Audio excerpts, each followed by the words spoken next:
Okay, tukuaniriza nate ku programu ya feno engule y'obukulu tuba tunonya abantu abakulu ab'ensonga abana kibakolera Republic of Uganda kibakolera family zaabwe kyetulina okubayigirako ne tubaleeta ne tunyumirwamu nabo n'owulira gye baava ne bwe batambuza obulamu bwabwe okwegendereza obutayonoona amannya gaabwe kibeera kikulu nnyo kubanga erinnya bwe liba lyonoonese ffe tuba tetulina kye tukunoonyako nti ate libaako kyogerako naffe erinnya kyekintu ekisinga obukulu bayibuli bwete bwegamba mu ngero essula ya 22 olunyiro lusooka erinnya eddungi linaalondebwanga okusinga feeza ne zaabu. Tukyali naye ow'ekitiibwa Kintu Musoke byayogerako birungi takyakubirwa bigambo ate twagala abantu abo abali bold kubanga wano mu Uganda omuntu akusanga nagamba you are very smart oluvannyuma nagamba omusajja ayambadde biki ebyo naye bano lwembaawo lwemba munnaabwe lwembulawo lwemba kamunye namukakula lwembulawo lwemba kamunye namukakula ye takyaliku ekyo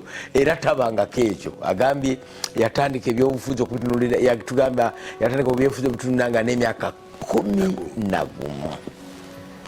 njalayo nga tetunagenda ku basirikale nga bakutte erinnya lino likuumya otya oba Katonda yakuyambe? erinnya lyange ndikuumirwa nsonga sina kyenenoonyeza mu byabufuzi okujjako okuyamba ensi yange kusaavinga kituyita patriotism. tetuwuliranga busikando nti biliyoni biliyoni yazikubaako ebyo mu nsi mulimu ebyetaago ebyobulamu ebyokwegomba mu Lungereza tubiyita needs and wants. Needs are very few. What you need to live. Wants tezigwayo. Bw'otoyawula needs na wants otandika okuwanka abaganda kwe bajja okuwankawanka olina kubba kubanga ebya wants tebigwayo. negwe oyagala emmotoka ekutwala ekalungu ogirina oyagala wosomera amawulire go ndabye ofiisi yo wansi mpitirivu obulungi oyagala wakaawo wewali wasirifu ne kati totandika okugamba nti neetaaga helicopter. A corrupt person bwafuna million aba ayagala million 2 bwaba ne million 2 aba ayagala 10. Endless wants are endless but needs are few. Determined okusula okulya okujjanjabwa bwebigatta nga weesirikira era abaana bange nze benkuziza abaana benazaala bwe babanga badde mu masomero nga bankolera list ya needs era babireetanga nga mugandi this is a need, this is a need, this is a need, this is a want yonta olibyetuusaako ngomaze okusala omuzadde nenjawula ki needs and wants ebyetaago n'ebyokwegomba kansibireetu omuzadde okwegomba tekugira tekukoma naye ebyetaago biggwayo mangu nnyo si bingi. Omwana kyetaaga okubeera kusomera emyezi 3 gabimuwa n'ebino ebyokwejalabya ebyo abyenoonyeze alibikolako ngaakoze tweyanziza buli kigambo omukulu ono kyayogera is a statement tulina okuyiga okukyawula ebintu ebyo kasubire naawe omwana ngaddayo ebyetaago n'ebyokwegomba ebyokweyagaliza tebiggwayo mirembe na mirembe. Era kwegayereza mwemuva corruption kiddemu ekyo mukulu okweyagaliza mwemuvaaki corruption kubanga afunye million 2 leero ekyayagala 10 bwaba ne 10 ayagala nombuuza biki byoyagala ddala kiki mazima uli mutuufu bwazimba apartment emu njalaka apartment amu enajanga amata ngaate ayagala apartment 10 ate bwazimba 10 ngaayagala kyalo kiramba tibikoma kiyigibwa ekyo oba taata yakikuteekamu taata naye okusigalira Gandhi yanjigiriza principle of simple living and high thinking. Live simply, but thinking well for the people. Simple living, high thinking. Wasoma Musome? Gandhi, yali ebitabo yawandiika. Anti kingamba. Abakulu, ebitabo tubisoma. Gandhi, simple living and high thinking. High thinking. Ebintu ebyo ojja kubanga. Ate corruption era Gandhi yagamba. Nature provides enough for every man's needs. Nature provides enough for every man's needs, but not for every man's greed. Needs and greed are different things. Nature provides enough for every man's needs, but not for every man's greed. Katogenda mu mululu corruption okuwankawanka ng'ogenda mu nguzi. Okay, abasajja abambadde ebibomboola batuuse. Batutte banzije wange bakulalira mu buutu bakulalira mu motoka. Natula muli motoka yaabwe w'emundu n'ow'emundu yaabwe mweno emwe tukulembere nerala ng'ebage katwe bakaabya amazigo bate bakaaba. Ate banzija katwe banzije wange waka wano mu maka gange ag'entinda alina amaka entinda nga nzimba gano nali ngera naatera okugayingira naye bankwata nga ntinditindi era bajja wano olumanyo bajja wano nawana nebazaawo tugenda wa nakasero si Makindi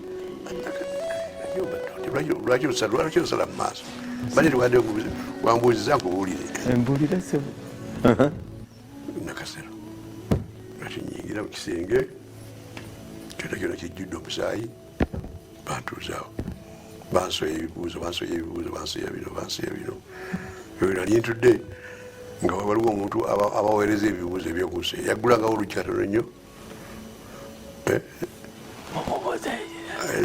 abawo opapula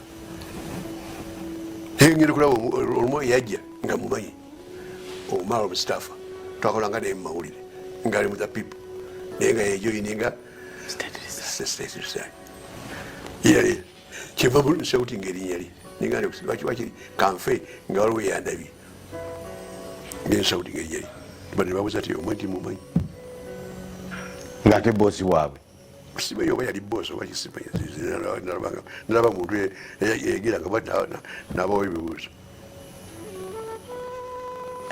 nagwo nno gwali mutima oli mukattiro omusaayi gwoona ogenda kufa wakiri nayagala wabewo andabye naawe gwolaze nti omulabye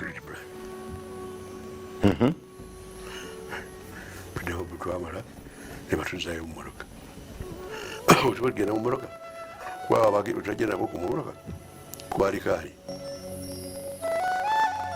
musitaafu umala omusitaafu nga yabegaseeko kuba yabankwata enyumba yange nali nkyagizimba nali nakagiyingira nga waliwo mwanyinaze yabeerawo kityono nebaza enyumba yange nga bagimanyi sita bagamba okwogera omwo mwavaamu nti awalala wajja obasijjukira nenzijja wano nabo nebaza enyumba yange ye tuba tulinnya amadaala awo omulinyi musaafa nagamba Kintu, yes, why did you join these things? Nimugani, which things? Kintu, why did you join these things? Nimugani, which things?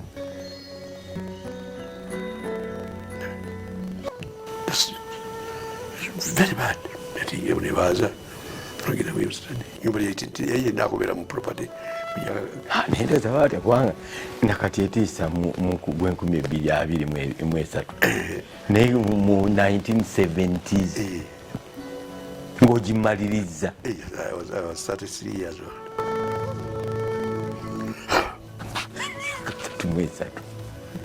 ng'olina entinda kali nyumba yange tubagamba buli kiseera gw'omulabi wa Salt TV omuwuliriza wa Salt FM nti toweetaaga kumala kufuuka myaka 6 okuba ku kyeweekoledde yali amaze okuziba ennyumba ye eno amakulu obukula ku kifo Lungujja ng'alina emyaka 33 kyokka atugambye nga bava Ntinda ate ne bwabwe mu kyalo nze nkubuulira si wabi genda mu maaso bukulu baleyaziza temuli mu kirimi tuba tukabalala naddamu Kintu, the situation is very bad. Somebody was over Gandhi again, the situation is very bad. Tuba tufuluma wali wa mubiru ova ku lugende natete okyamera ngene kulanga mu staff akizeki breaking it down ayaterera kintu bali bagambye bakudde tusibali bamaze okubalagira kintu the situation is very bad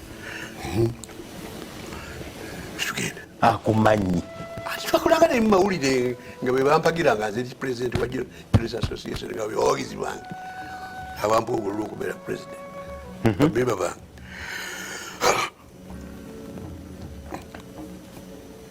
tutuka let's go back to Nakasero.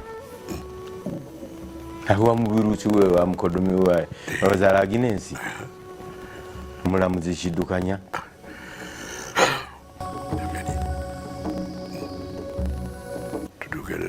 tutuka tuba tuva wandege tukyama wetwawa waliwawo mesi yaabwe eyaba state research ku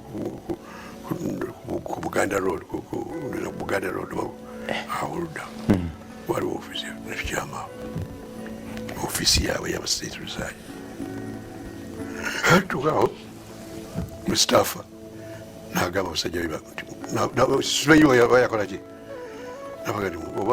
oluvanyuma kizuula yabalagira ti baddeyo Ntinda bongere okwazaki ennyumba yange naye ndowooza yali abejjako nze yendowooza kindunaga Kintu musigadde babiri olwo musigadde babiri situation is very bad mukulu kintu nze nkankana n'okankana kati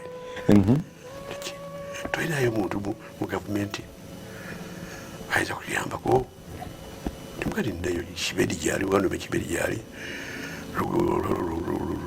lugumayo gyali abali mu gavumenti yami tuyinza bakubirako timukati ayinza bakubira imanange bidandi nekirunda akati muwadde esimu yabidandi akubye bidandi amugambye nti Kintu ali wano kubeeko kyemukola situation is very bad teyayogera yafuluma nagenda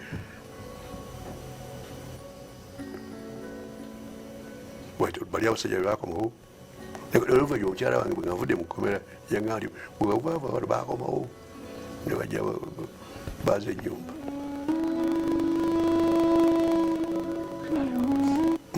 baali bakusse bwe bakomawo wano wali tugende Makindi tuba tuli mukubo tutuuka ku Clock Tower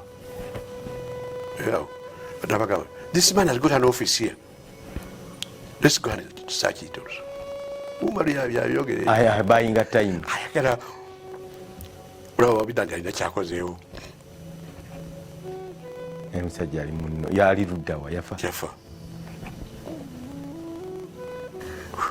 tugenze baziza mu nyumba yebwebwe nagenda yasanga bidandi nga tatandika kubako kyakola tamugati situation very bad meaning tibali abagandi Makindi wali ogenda ku firing squad kutibwa straight njingiza tusanga musajja yali muganda nga yatureceivingawo kapiteni wabeerako musajja wali erungujja bwerabidde erinnya lye mutabani we yatureceivinga ye Makindi mukomera uyo twambudde mu sel 2 nasangamu abasibe abalala nga 30. Sanga abasibe abalala 30 katubeera omwo. Akati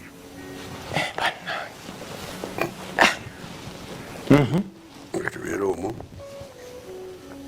twatuka mu lunaku lwali lwakusatu nejjukira olwo olunaku olwo omututugenesize ayinza okunyambako yali Kibedi naye tuba tuli aweeru netuwulira ku radio weeru ekobera nga Kibedi ate ali Mogadishu agenze mu peace talks. Amawulire bagamba ali Mogadishu nenga ati biwedde naye mukwano gwa Kirunda akola yene ebweru nange lwakusatu olwo lwakuna lwakutaano olwokutaano ekiro ekyo ne baleetayo abasibe abalala 45 baali ba OC prisons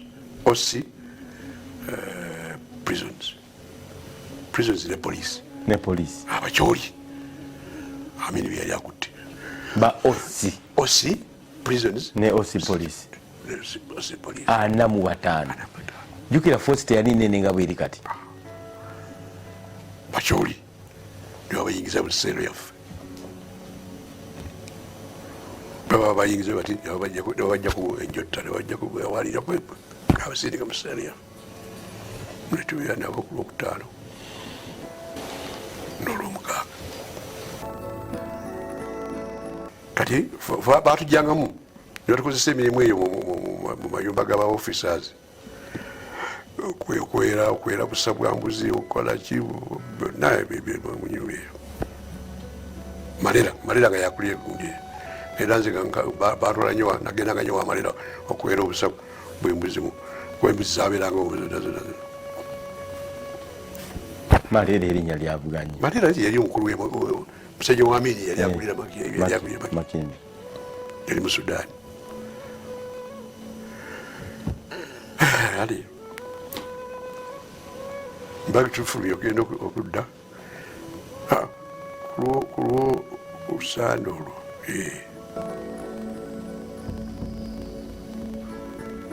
olunaku lwasande batudde wabweru batutaddeka banira bali bakola munda batufulumya wabweru weseero yaffe otyo museera eyo gyebatusindikamu eyali eddiriramu yali mu baojera Felix yali Felix Ojera yali minisita wa information n'abalala babiri amini yabalaga ku TV nga abakutte abakwatidde mutukula mulutalo lwalumba nga bali omwo bakwatira mu biseera ebyo ati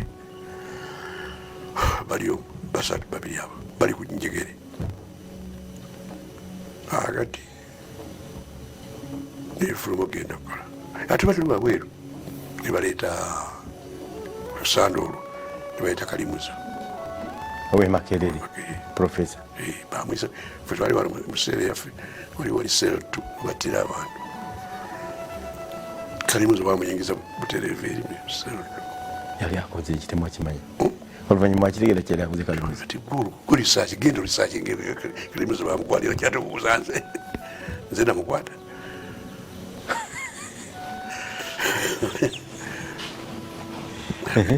nebamutwala butereevu ate ndigenda nalikowera nga linyinza kukola kusereka nyumba ya ofisi ngenda okudda ku saa 8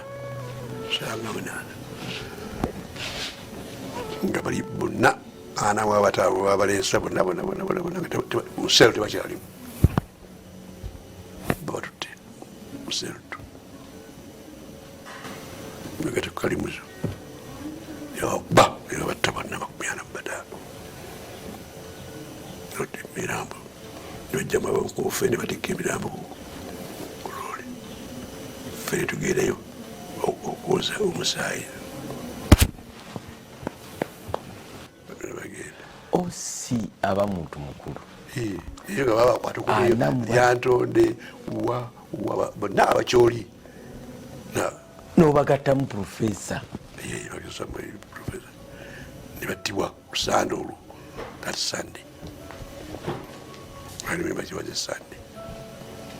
Genda okuddamu akasirikira akali mu kiseera yaffe bali bonna bonna ana mu bataano nga bajja babatta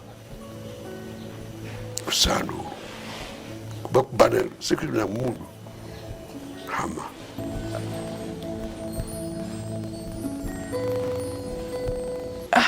naye ati tuba tuli museero ekiro zimaze okugenda olimaire ennaku nga bbiri kiro tuba tusanga gye tugenda okwebaka ku kijji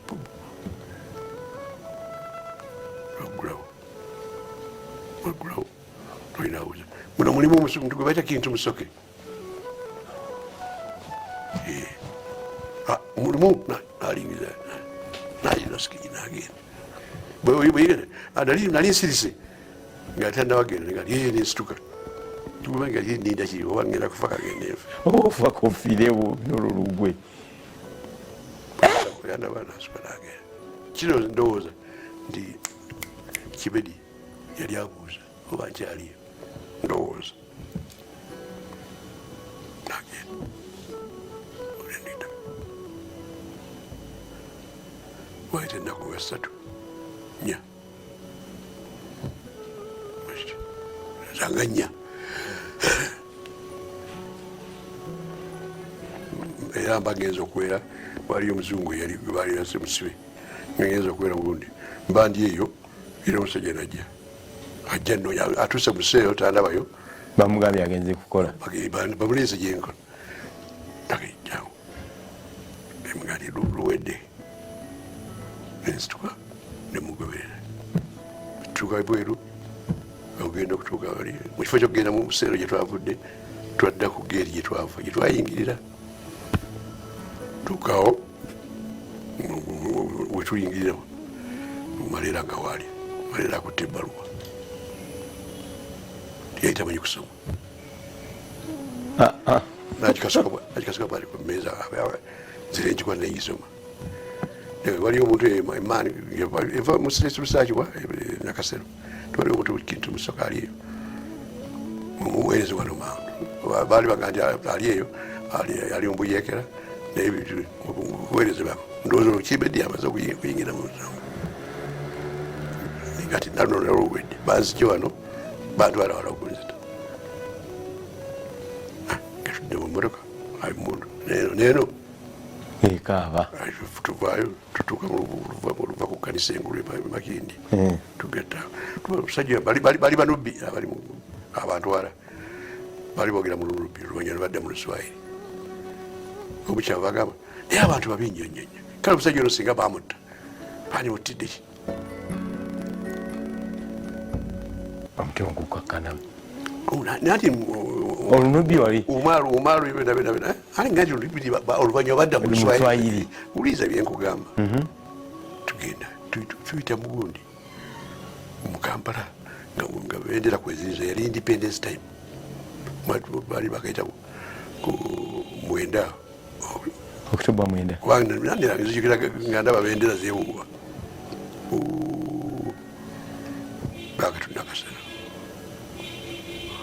nakasero tunasa office street wa Minawa omusajja bamutanga Minawa office gibanyingiza are you so and so? Yes. Where have you been? I've been to Makini. Have you been mistreated? No. Tugenda kuba nga tuwumulamu katono bwe tudda agenda kutumaliriza atuuse ku mmeeza y'omukulu bamuyita oba yabanga Charles Minawa. Have you been mistreated? Agambye no. Okay. Akyali Charles James Senkubuge n'owekitiibwa Kintu Musoke. Lumu ndasanga omuvubuka ng'asibye ekipiira kataya ku mmotoka ye ng'edduka emisinde mizibu kuliko ekifaananyi kya yafiirira maaso Idi Amin Dada n'ekigambo basiima ogenze. Bigambo ebimu tetubiwuliranga nako efe abamu abaaliwo twabiwulirako but scantly olondamu bulonzi katono babano ababirimu wakati abaofisa ba polisi namba 5 bafudde, Profesa we Makerere bamuse bamukimye. Awulira abanubbi bagenda bagamba senga bagenda bagamba abantu bazibu nnyo ne kali kyegamba nti buli muntu mubi ndi bwe mukyawa bonna mubakyawa walumu. Teri yali alowooza nti abanubbi bayinza okuba nga batambula bagenda nga boogera ekirungi ku musajja ow'ekalungu. Mina wakubuziza, have you been mistreated? Tortured. Have you been tortured? You said no. That's good, bro. Bada heri tuli baje netinda bakwata passport ya nibajire Nigeria passport ya. Is this your passport? Go. Kastegera kyagamba go away. I turned around in a cool nenjuka ka passport kange nga bwe nagenda mungwezi bankwatira mungazi endimu musaayi nabi wamwe mukirininga mubadde mukirininga nkwata olukuubo ngelulanga luguka nfuluma ebweru kulengange negera Christ the King abasigani bajitani nakasero bajitase Christ the King. All Saints.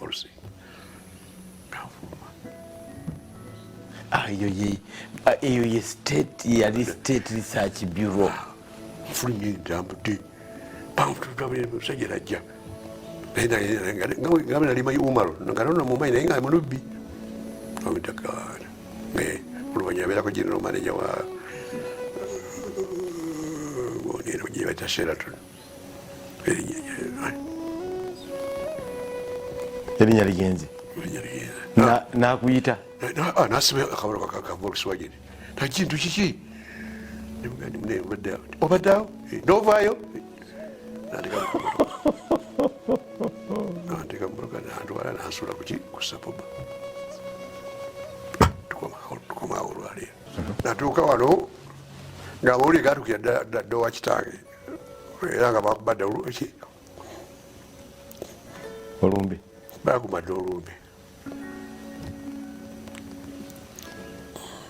kwolwo kitange yali azze okujja okukyekinga mba nakatuuka wano kitange natuukaawo yansagala kayingira wano naye natuuka tewali masimu tewali kiki ye yali yazze ku lulwe sikubali ategedde ndi bandadda yali azze kukyekinga oba nkyaliwo nandyagadde kubitandikiraawo kali nkoye kale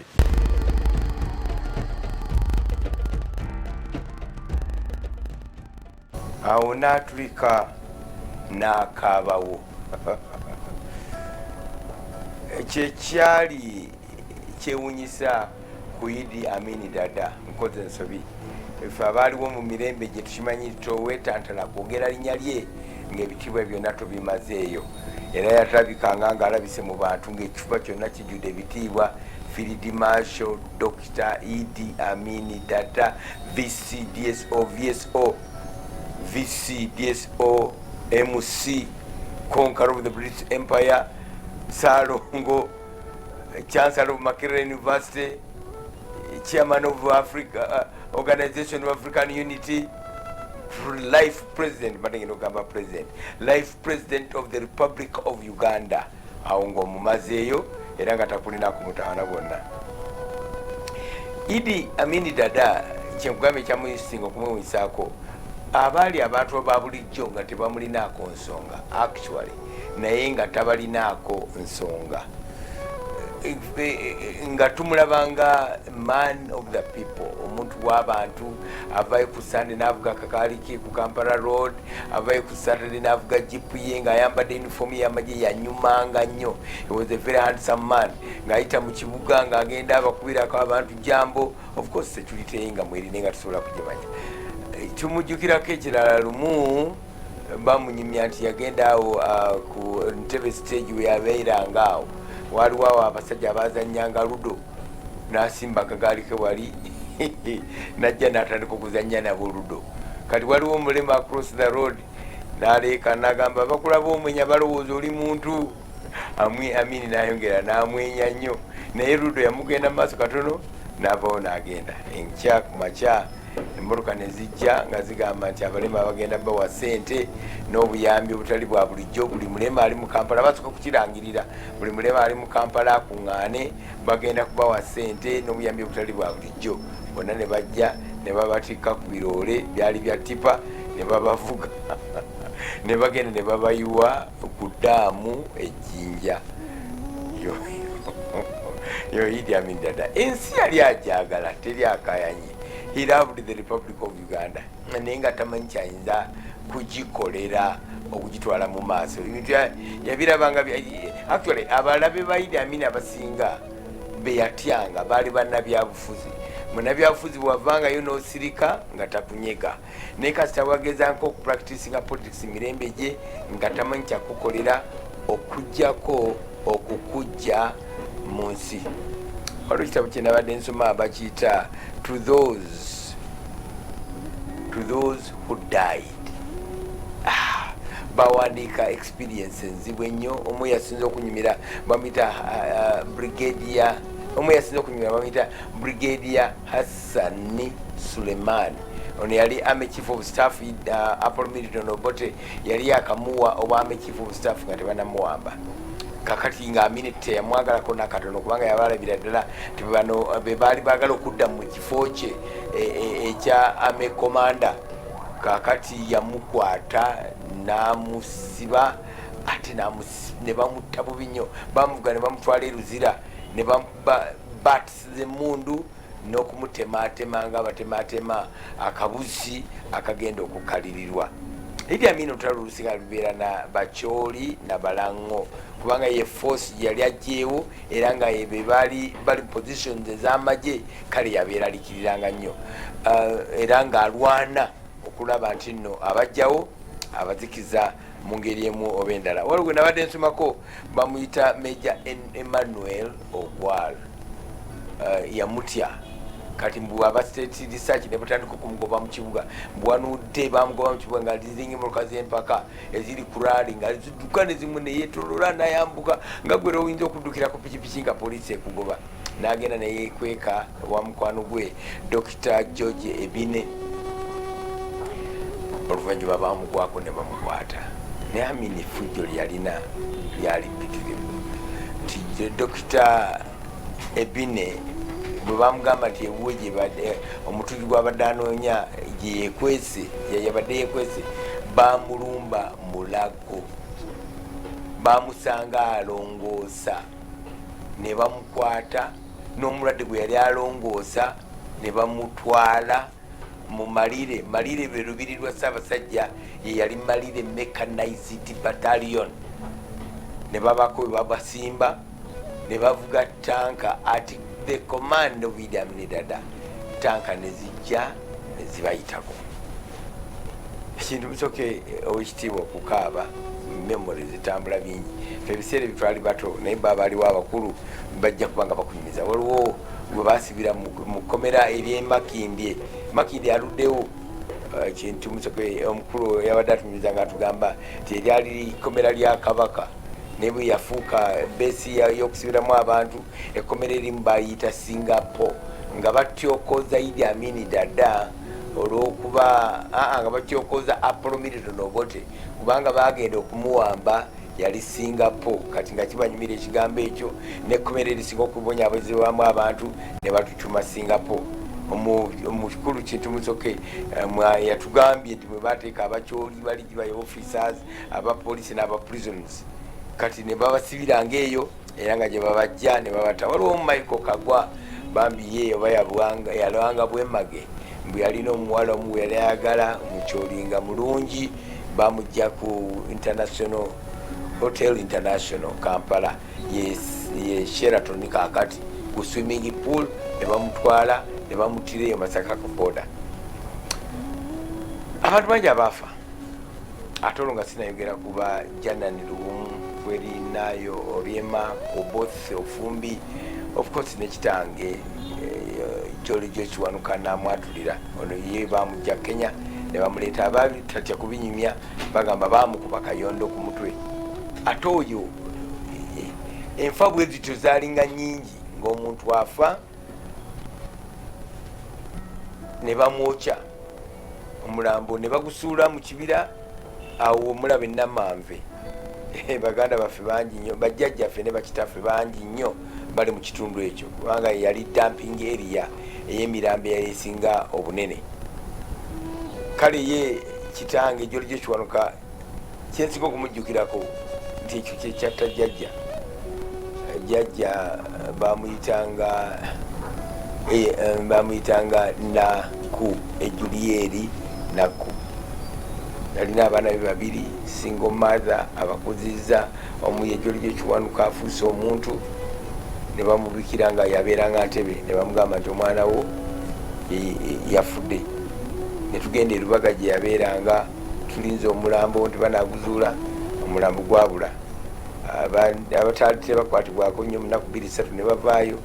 Aba famire twamalayo wiiki nga 2, jjajja n'asigalayo naye ng'asula agugumuka, asula akaaba, ng'awulira nnyo amawulire ku TV. Kati bwe yamanya ku radio, bwe yawuliranga nti Amini agenda kubeera Gindi, bamukwata emirundi nga 5, ng'afuluma awaka n'akaso mwagende afumite Idi Amin Dada eyamutira omwana we naye amugye mu budde. Paka lwe bamugya mu kibuga e Lubaga we twabeera, Joljo yabeeranga, ne batwala ewaffe Nakawuka gye twabeeranga, nga balowooza yanakkakkana naye era mulundi gasi gumu ng'ayagala genda kulwana. Paka lumu lwe yaddizibwayo mu maka g'Entebe era n'afa kimugunyu nga emirembe tagirina n'akatono olw'enfa mutabani we gye yafaamu. Mbadde nkyakunyumiza nti abantu abaafa baali bangi nnyo, okugeza omukulu ow'ekitiibwa eyali Chief Justice Benedicto Kiwanuka.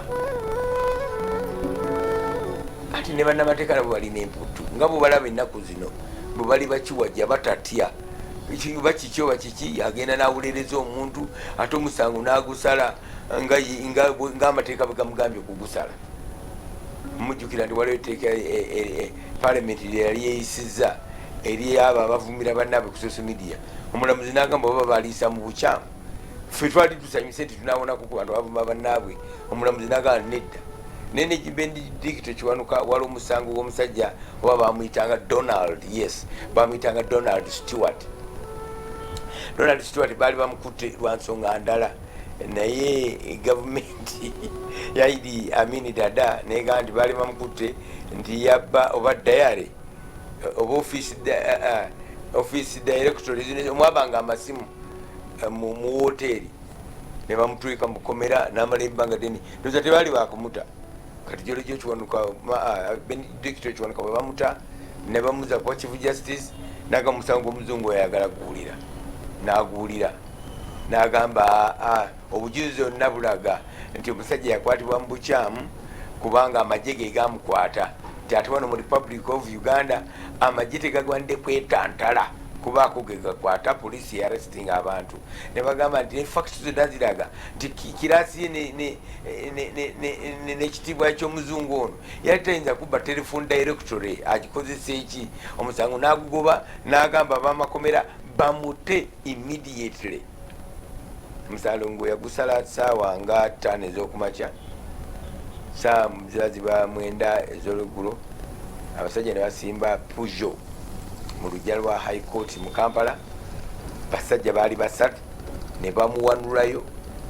Twogera ku Chief Justice, omuntu owinidolo akulira amateeka ebiseera ebyo, ne bamuwalula mu ofiisi ye, ne bamukulubya ku madaala ga High Court paka mu kabutu, ne bamukanyugamu. Bwe basimbula bwe bati teyaddamu kulabika. Ne olwokuba kyakolebwa misana ttuku, ensi yonna nga yeebuuza Benedicto Kiwanuka. Idi Amin Dada yali mugezi nnyo mu kufumbafumba emitwe, n'agamba nti bwino tumugyeyo abamuwamba tetubamanyi. Yawambibwa basajja bambadde engoye ezaagala okwefaananyizaako ez'amagye naye nga tebaali bamagye, baali batemu, baali ku byabwe, ndoza balina enkaayana zaabwe ez'oku byalo, nga tewakyali ngeri yonna gyonza kulumiriza Idi Amin Dada abasajja yali tabamanyi ti nemmotoka babbanzibe gye bamutambuliramu ne bagikyusa enamba ne balekako ezifaanana eza gavumenti, ebyo ne bikomaawo. Byron Kawadwa naye yattibwa mu ngeri efaanana bwetyo, yagibwa ku National Theatre n'atwalibwa, wadde waliwo abagamba nti ensonga ezize zaali mwa technical, bakozesa effuji eryaliwo mu biseera ebyo ne bagikozesa as an advantage ne bamugjawo ne bamutta. Esitole ya bajanani Luwum yo yasasamaza ensi yonna, kubanga abamu bagamba nti gavumenti ya Germany yali ewadde Janani Luwum sente z'ebikujjuko bya centenary 77 ng'ate obupoto bwajja mu 1877 yagiweza emyaka 10 egy'obupoto mu Uganda wano. Gavumenti Germany newereza sente n'emmotoka mpitirivu bwamini nabisaba Janani Luwum. Abamu ekyo sikinako bukakafu bwe bagamba nti nabimusaba nti bituwe, Idi Amini Dada n'agamba Janani Luwum n'agamba ate eri ekyaki mbikuwa ntya, teweerabira nti Janani Luwum yali mulango oba mukyoli amawanga Idi Amini Dada ge yali asinga okwekengera n'okutya, kubanga Obote yali mulango namukima, yali mulango ne bamukwata, ne Lunayo Orema ne bamukwata, n'Oboth Ofumbi. This Oboth Ofumbi yali akulira police, very high important bayite ntya bamayinja ne minisita oli omu nga minisita mulala akulira police ne babakwata, bagamba nti baba interviewinga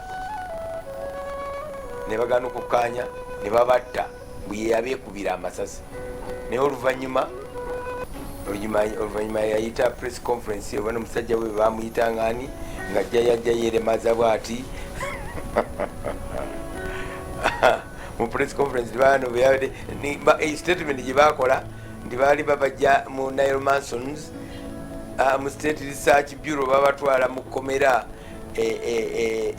Makindye ne baagala okukwata driver emmotoka ne muwabako n'atomera, bonna basatu ne bafa.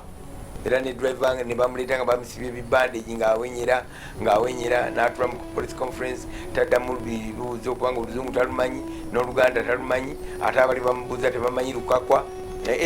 Interview nemwanguyira nnyo, naye kyasinga okwewunyisa abantu nti press conference egenda okuggwa, eyajja ng'alemala alina n'emiggo kwatambulira, emiggo yagyerabira yatambula nomale, yetambulira bulungi n'agenda. Story ezajjanga kati omusajja bamuyita Alex Ojera, ekifaananyi kikyamala mu mawulire ebbanga ddene nga kiri horrific, ekintu ekitiisa ennyo, nga bamulaba Idi Amini Dada ng'amuinterviewinga former minister ng'ali bwereere. Kati mumanyi nti omuntu bamuyita mu kooti wadde abadde mu uniform y'eruzira, bwe bamuyita mu kooti bafaana interview wa press conference bamukkiriza n'ayambala engoye ze, naye no bamuleeta ali beya nga ekifuba kiri bwereere, kiri bweru, ngali si kifuba kiri bweru, kifuba kiri bweru, kiba kitegeeza nti yambadde engoye esaatu n'ekisumulula, naye ng'essaatu tagirina, nga ne max z'emboko zirabika. N'agenda mu interview era naye teyadda, teyasobola kuddayo ka owe, baamutta oluvannyuma.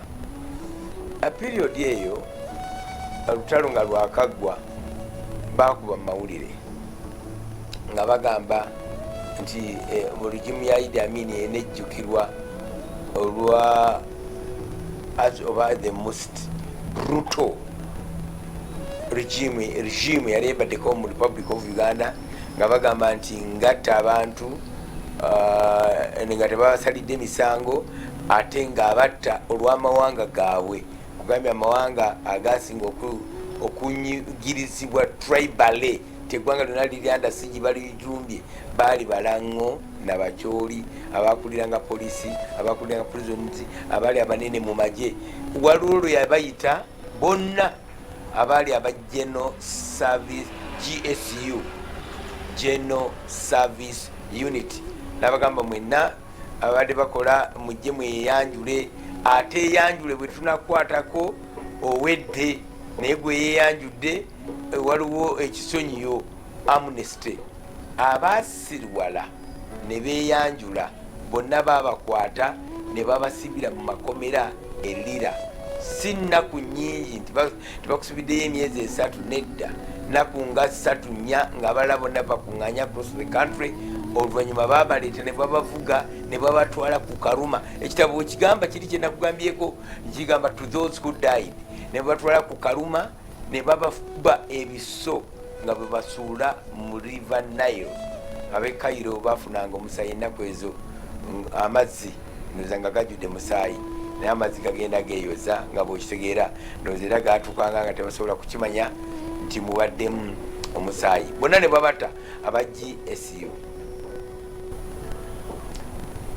History alinga ono gwolaba akabiza ow'ekitiibwa Kintu Musoke abeera muzibu, era twandibadde tufuba nnyo ng'eggwanga okulaba nti tetuddayo, twandiyize okwagalana n'okugenda mu maaso.